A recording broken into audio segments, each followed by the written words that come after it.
Hola, Alecita. Bueno, ahora vamos a hablar sobre los vasodilatadores y como su nombre lo dice, los vasodilatadores justamente son estos fármacos que nos ayudan a dilatar el calibre de los vasos, produciendo pues un aumento del flujo sanguíneo mediante la relajación del músculo liso, a lo cual lo vamos a llamar resistencia si hablamos de las arterias y capacitancia si hablamos de las venas. Y entre los vasodilatadores vamos a tener que preferentemente dentro de los arteriales tenemos a la hidralazina, el minoxidil, el diazócido, la nifedipina y el verapamil, mientras que entre los dilatadores preferentemente venosos se encuentra la nitroglicerina y el dinitrato de isosorbida. Pero también por su parte tendremos fármacos que actúan tanto en venas como en arterias y entre ellos encontramos al nitroprusiato de sodio, perdón, y pues va a ser de los más utilizados en cuanto a ambos tipos de vasos se hace referencia. Y en general, el fármaco pues, más utilizado y más conocido va a ser la hidralazina, que también se puede encontrar en algunas presentaciones como apresolina, y entre ellos la nifedipina y el verapamil, de, como ya habíamos mencionado antes, acción arterial, pues vamos a encontrar que esos son los que preferentemente se prescriben. Bien, ahora pasando a su acción. En general, los vasodilatadores y el siguiente tema que es los bloqueadores de calcio, ambos se deben debido al bloqueo de la entrada de calcio a la célula, lo cual pues nos va a producir vasodilatación, ya que si recordamos fisiológicamente el calcio pues nos va a dar una actividad positiva de contracción. Entonces pues lo que nosotros vamos a buscar con este tipo de fármacos es la relajación del músculo vascular.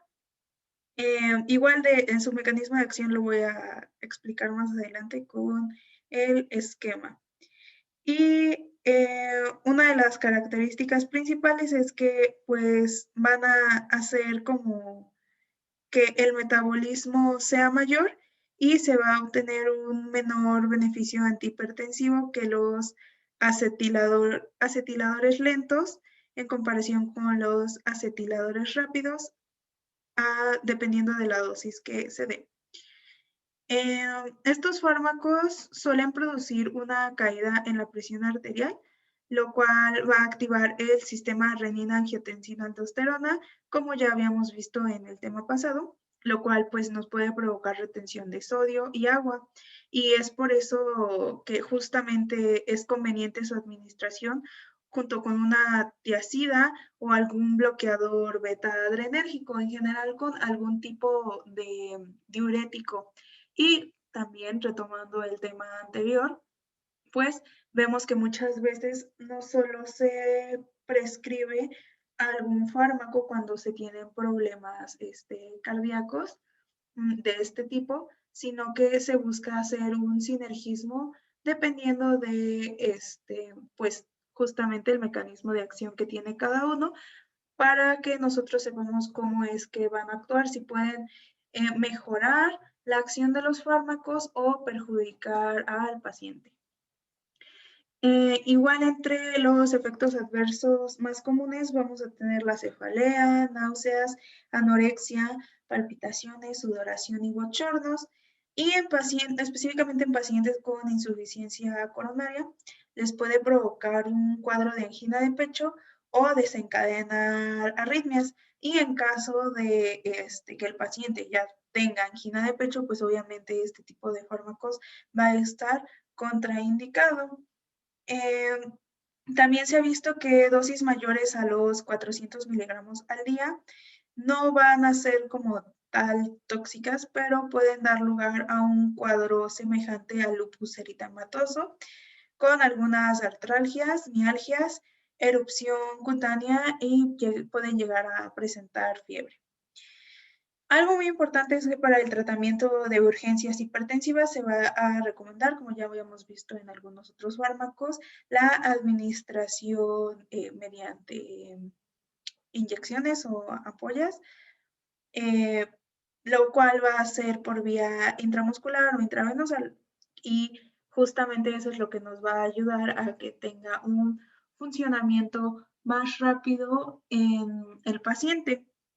Y en cuanto al diazóxido, este va a ser muy interesante porque va a ser un derivado tiacídico.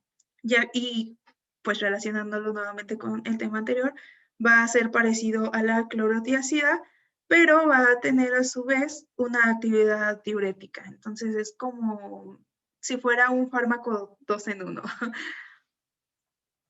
Y ahora vamos a pasar a los bloqueadores de los canales de calcio. Estos, igual como lo había mencionado al inicio, y como su nombre lo dice, pues lo que van a hacer es que no entre calcio a las células y no va a producir esta constricción. Una de sus características son que va a interferir en el flujo de calcio por los canales lentos activos de la membrana celular, que voy igual a representar posteriormente, lo cual nos va a actuar en las células miocárdicas, provocando una depresión de la función miocárdica, en las células del sistema de conducción, provocando un enlentecimiento de los impulsos eléctricos, y finalmente en el músculo lisovascular, con una reducción del tono vascular coronario y sistémico. Su clasificación va a ser según su estructura química, como se ve en la tabla. Va a ser mediante el grupo, que lo podemos dividir en dos, principalmente la dihidropiridinas y las no fenilalquilaminas. Dentro de las dihidropiridinas vemos que pues hay una mayor cantidad de fármacos, como lo es el amlodipino, el varmidipilo, el nifedipino. En general van a ser los pinos, para que te acuerdes. Entonces las dihidropiridinas, como su nombre lo dice, van a ser piridinas. Entonces pues es como para que se acuerden, ¿no? Va a ser los que terminen en pino o en dipino. Y por su parte, las no fenilalquilaminas, encontramos al verapamilo, que cabe resaltar que de estos dos grupos, el más común que se va a prescribir, por lo menos aquí en México, va a ser el amlodipino y el nifedipino. Y dentro pues del segundo grupo pues está el verapamilo. Va a estar indicado en la hipertensión arterial, las cardiopatías isquémicas, como pueden ser angina vasoespástica, angina de esfuerzo y angina inestable. También el fenómeno de Raynaud, en donde se van a prescribir principalmente dihidropiridinas. En las taquiarritmias, donde vamos a prescribir verapamil principalmente, pero en caso de que no se cuente con este fármaco o no sea accesible para el paciente, se le puede recetar diltiazem. Y por último está en la prevención del vasoespasmo arteriolar, perdón, secundario a hemorragia subaracnoidea, en donde igual vamos a optar por dihidropiridinas, en específico nimodipino y nicardipino. Y en cuanto a los efectos secundarios, vamos a encontrar entre los más importantes la hipotensión, la taquicardia refleja, cefalea, enrojecimiento facial, edemas maleolares, insuficiencia cardíaca, bradicardia, bloqueo atrioventricular, náuseas, dispepsia y estreñimiento. Una característica importante es que si el paciente presenta insuficiencia cardíaca, los bloqueadores de entrada de calcio van a ser peligrosos. ¿Por qué? Porque esto puede empeorar la insuficiencia cardíaca que ya se tiene, teniendo manifestaciones como edema pulmonar agudo. Y la nifedipina puede dar lugar también a mareo, bochornos, náuseas y estreñimiento, aunque esto no es tan común. Por su parte, la nifedipina y el verapamil, como ya había mencionado, son usados generalmente como medicamentos antiarrítmicos y antianginosos y van a ser de los más prescritos aquí en México. Una característica de estos fármacos es que bloquean el canal de entrada lenta de calcio y esto pues va a disminuir el nivel cardíaco. También pueden disminuir la fuerza de contracción miocárdica y va a ser como una cadena. Una vez que se disminuye esta contracción miocárdica, se van a reducir los requerimientos de oxígeno de las mismas fibras musculares del miocardio a nivel del músculo liso arterial.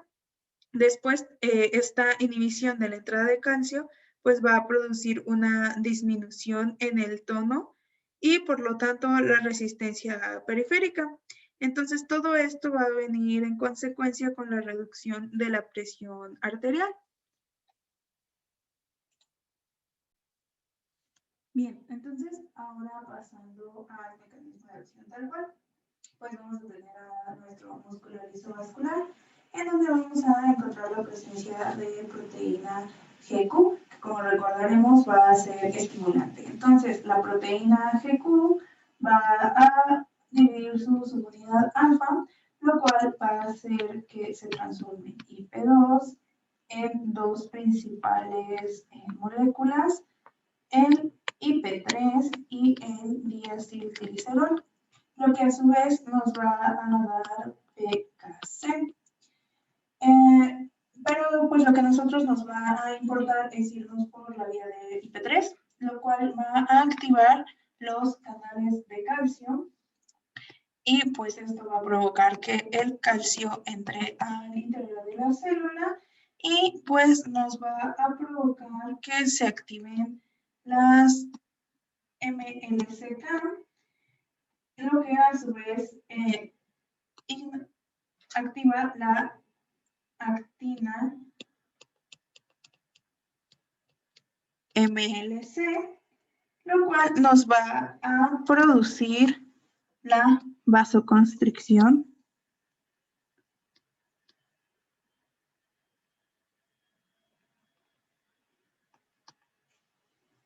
y por otra parte también nos puede producir una relajación solo si este MLC es fosforilado. Esta es una P. Fosforilado.